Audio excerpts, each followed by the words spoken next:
So hello guys, in this video we are going to learn how to change your password on Etsy. So guys, first of all you will have to open any web browser on your computer and then search for etsy.com. So guys, after coming on the website, you guys will have to log into your account, and after that you guys can see this option right here called your account. Now choose it, and after that you guys can see a bunch of options right there. Now you just have to click on the second last one, which is called account settings.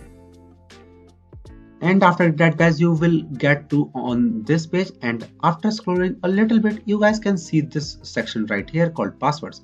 So guys, you have to type here your current password, and after typing your current password you guys will have to make your new password around here, and then again type your new password, and then you guys will just have to click on this button right here called change password, and after that it will change your password of your Etsy account. So that's it for the video guys. If you find this video helpful, then please subscribe to our channel, and thanks for watching.